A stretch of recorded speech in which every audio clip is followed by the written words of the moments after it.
আজ সিহারি হবে আমার পদ্মার পাড়ে ইলিশের সাথে। সব ভিউয়ার্স আসসালামু আলাইকুম, আমি ট্রাভেল উইথ নন্দিনী। আশা করি সবাই ভালো আছেন। সবাইকে রমজান মোবারক। তো রোজা চলছে, চেহারি খাবো না মাওয়া ঘাটে, তা কি কখনো হয়? তো আজকে আমি মাওয়ার উদ্দেশ্যে রওনা দিব। তোমরা আমার সাথে থেকো, আমার ব্লগের সাথে থেকো। বাংলাদেশের বিখ্যাত খাবার ইলিশ। আর এই ইলিশ আর ইলিশের ভর্তা খেতেই প্রচুর মানুষ চলে আসে ঢাকার মাওয়া ঘাটে।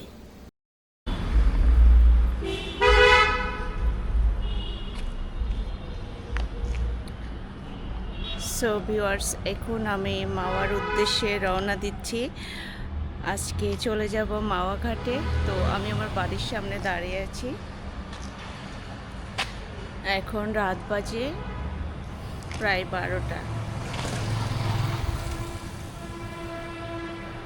ঢাকা শহর রাতের বেলা খুব সুন্দর লাগে।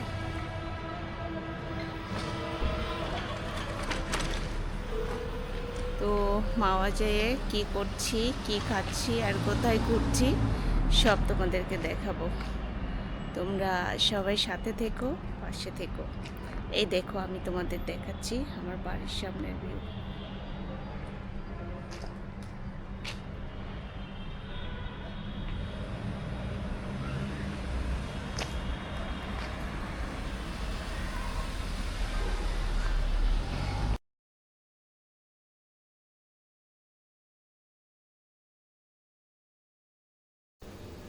ঢাকা মিরপুর 10 মেট্রো রেলের পাশেই আমার বাসা। তোমরা দেখতেই পাচ্ছ, 10-এর মেট্রো রেল ক্রস করে চলে যাচ্ছি। এটা হচ্ছে মিরপুরের গোল চত্বর। এখানে প্রচুর যানজট, অনেক রাত হয়ে গেছে, তারপরেও গাড়ি ঘোড়ার মানে শেষ নেই। কিছুক্ষণ জ্যামে আটকে থাকার পরে রওনা দিচ্ছি, কারণ অলরেডি অনেক লেট হয়ে গেছে আর অনেকজনে আমাদের জন্য অপেক্ষা করছে সামনে হাইওয়েতে। তো আমি একা যাচ্ছি না, আজকে পুরো একটা টিম যাচ্ছি আমরা মাওয়াতে সিহারি করতে ইলিশ দিয়ে। তো এটা হচ্ছে আমাদের মিরপুর 10-এর মানে 10 থেকে কাজীপাড়ার ভিউ। এখন আমি হাইওয়েতে এসেছি, মাওয়া মাওয়া টু ঢাকা যে হাইওয়ে আছে সেই হাইওয়ের ভিউ এটা দেখতে পাচ্ছ তোমরা। তো এখানে একটা টোল প্লাজা আছে। এই টোল প্লাজাটা ক্রস করেই সামনে সবাই অপেক্ষা করছে আমাদের টিম। রাতের ঢাকা শহর আসলে অনেক সুন্দর লাগে। দিনের বেলা ঢাকা শহরে বের হলে তেমন কোনো ফিল পাওয়া যায় না, কিন্তু রাতের বেলা যখন ঢাকা শহর আমরা বের হই, মানে অন্য রকমের মনে হয়, মনে হচ্ছে বিদেশে আছি, বাংলাদেশে নাই। বাংলাদেশের রাস্তাঘাটগুলো এতটা সুন্দর হয়েছে, দেখার মতো। আর ঢাকা শহরের মানুষেরা রাত করেই বেশিরভাগ বের হয়, মানে দেখার জন্য, ঘোরার জন্য আর কি। রাতে গরম থাকে না, রৌদ্র থাকে না। তো ভিউয়ার্স, চলে যাচ্ছি। এই যে সামনে দেখতে পাচ্ছ তোমরা, এই যে পুরো আমাদের টিম অপেক্ষা করছে আমাদের জন্য। এখান থেকে একসাথে আমরা চলে যাব মাওয়ায়। এই যে পুরো টিম। গত 1 বছর পরে আমি আজ আবারও যাচ্ছি মাওয়া ঘাটে। এত কাছে সবাই যায়, কিন্তু আমার আর যাওয়া হয় না, কারণ আমি শুধু ঘুরেই বেড়াই। ঢাকা শহরে খুব কম ঘোরাঘুরি করা হয় আমার, ঢাকার বাইরে ঘুরতে বেশি ভালো লাগে।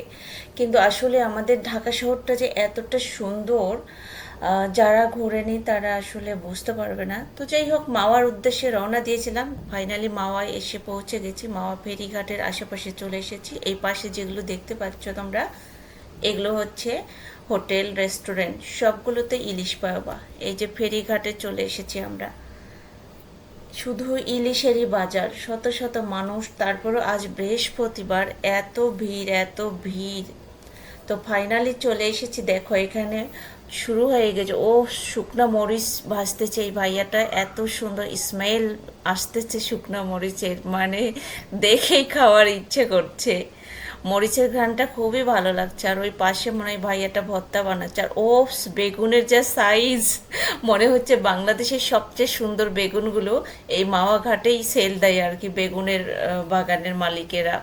তো চলে এসেছি, সবাই হাঁটাহাঁটি করতেছে অন্য জায়গায়, আমি একটু ঘুরছি, কারণ আমার সাথে যারা আছে তারা কেউ ব্লগার না, আমি শুধু একাই ব্লগার।